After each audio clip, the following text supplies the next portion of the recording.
Iran menyerang pangkalan militer utama Amerika Serikat di Qatar. Serangan ini disebut sebagai balasan atas serangan Amerika Serikat terhadap fasilitas nuklirnya. Pasca serangan tersebut, Presiden Amerika Serikat Donald Trump tiba-tiba mengumumkan bahwa Iran dan Israel telah sepakat untuk melakukan gencatan senjata. Apa maksud dibalik semua ini? Kita akan membahasnya lebih lanjut bersama dengan Guru Besar Ilmu Politik dan Keamanan Universitas Padjadjaran, Profesor Muradi. Selamat siang, Prof. Muradi. Selamat siang, Mas Imron. Apa kabar? Sehat, Prof. Alhamdulillah. Prof, yang menjadi pertanyaan sejumlah pihak begitu ya. Kenapa Trump tidak marah ketika pangkalan militer utama Amerika Serikat di Qatar diserang oleh Iran? Trump justru mengklaim Iran dan Israel sepakat untuk melakukan gencatan senjata.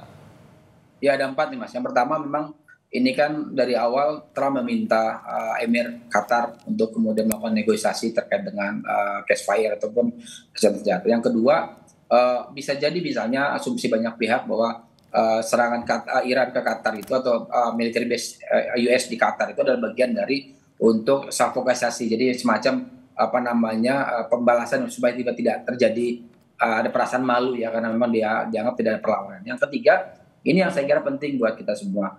Negara-negara yang kemudian ada di belakang Iran dan Israel itu punya masalah sendiri di dalam negeri, baik Amerika Serikat dengan konteks dalam negerinya, kemudian Rusia sendiri juga. Bahkan China juga kemudian mengalami yang sama. Nah, yang keempat saya kira penting buat kita semua adalah kita berharap bahwa proses ini betul-betul bukan sebagai gimmick belaka ya, tapi memang betul-betul menjadi bagian penting. Karena saya kira respon soft dari Iran bahwa kalau Israel berhenti maka kami berhenti itu adalah saya kira sinyalemen bahwa memang Iran juga menginginkan gencatan senjata dan juga mungkin mengakhiri perang itu sendiri. Menarik di poin keempat tadi, Prof. Muradi. Ya. Berharap bahwa ini bukan sekedar gimmick belaka begitu ya. Yang terakhir kita ketahui, Iran menegaskan belum ada kesepakatan gencatan senjata dengan Israel. Menurut Anda, apakah gencatan senjata akan benar-benar terjadi? Ya, Israel itu kan good boy-nya US ya. Jadi apapun yang kemudian nanti arahan dari Donald Trump ke Netanyahu begitu akan mau tidak mau, suka tidak suka akan diikuti oleh Israel. Karena ada satu yang saya kira penting buat kita tahu semua adalah ada bantuan yang kemudian di freeze sementara terkait dengan perang ini, bantuan US ke Israel ya. Saya kira itu menjadi salah satu kunci bahwa kalau memang nanti misalnya Israel tidak mengikuti apa yang disarankan ataupun yang disampaikan oleh Donald Trump di awal, maka kemudian akan ada proses di mana Israel akan kemudian berada dalam posisi tidak didukung penuh oleh US. Ini yang saya kira juga jadi penting. Tinggal kontak kok. Saya kira Pak Donald Trump akan kontak Netanyahu untuk berhenti dan selesai sebenarnya. Karena konteks ini yang saya kira penting buat kita semua. Karena ini kan semacam semua terkunci. Israel terkunci dengan konteks dalam negeri juga tidak dalam posisi yang nyaman. US juga terkunci. Iran juga dalam posisi yang kemudian saya kira menjadi penting untuk kemudian transisi di antara mereka ya. Karena memang dalam beberapa tahun belakangan ini kan ada fase di mana posisi Iran juga akan mengalami proses yang tidak sama lagi dengan 5-10 tahun yang belakang. Karena generasi 79 itu kita berganti dengan generasi yang baru.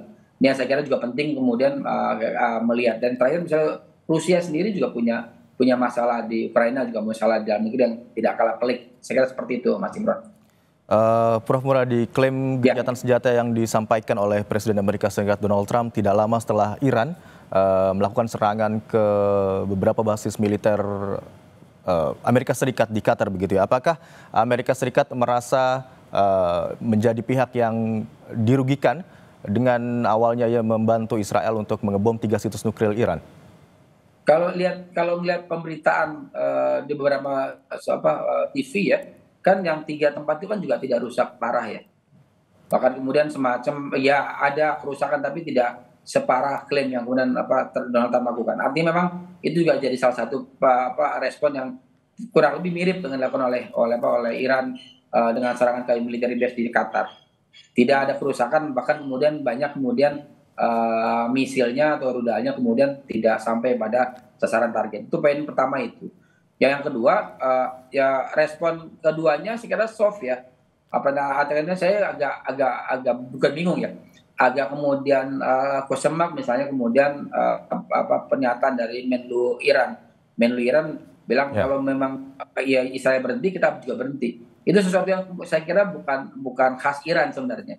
Artinya ada pihak ketiga. Nah, pihak ketiga ini yang saya bilang dari awal bahwa ada Emir Qatar yang melakukan pendekatan. Nah, Qatar ini termasuk negara yang di Timur Tengah yang sangat dekat dengan Iran dibanding dengan daerah-daerah, dan menyerang military base di Qatar, saya kira itu jauh lebih soft dibanding misalnya menyerang military base US military base di negara lain di Timur Tengah.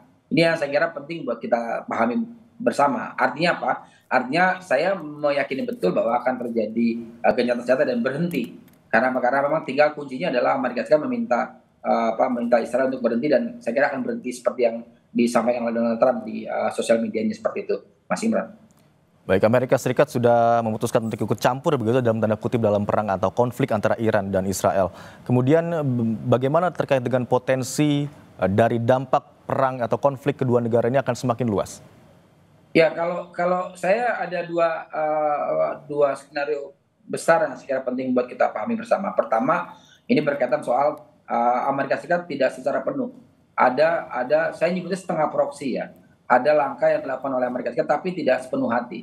Ini berbeda sekali karakternya dengan ketika mereka membantu Israel dalam berbagai konflik di Timur Tengah. Yang kedua, respon dari Iran sendiri. Respon dari Iran sendiri itu bukan karakter Iran yang ngotot, yang keras dan sebagainya. Artinya buat saya pernyataan Donald Trump, kemudian pernyataan dari Menlu Iran ini adalah bagian penting untuk kemudian kita tunggu bersama. Konflik yang kemudian mereka terjadi akan berhenti dalam mungkin hitungan seperti yang disampaikan Donald Trump. Kenapa? Karena tinggal kuncinya ada di Israel. Israel kemudian berhenti, Iran juga akan berhenti. Artinya apa? Artinya posisi perang kemudian akan tidak terlalu banyak memberikan efek negatif ya. Walaupun sekarang sudah kita rasakan harga minyak sudah jauh melampaui, sudah mendekati angka 70 mungkin 80 US dollar per barel, itu juga agak tertinggi, bahkan prediksi sampai 130 sampai 150 US per barel ya. Itu yang saya kira penting juga untuk kita lihat secara seksama gitu, Mas Imran. Baik, kita harapkan bersama agar konflik antara kedua negara berakhir begitu ya, karena kita ketahui bersama konflik atau perang tidak hanya menimbulkan korban jiwa dan juga kerusakan wilayah, tetapi juga dapat berdampak pada berbagai sektor lainnya. Terima kasih atas waktunya, Prof. Muradi telah bergabung di Kompas siang hari ini. Terima kasih.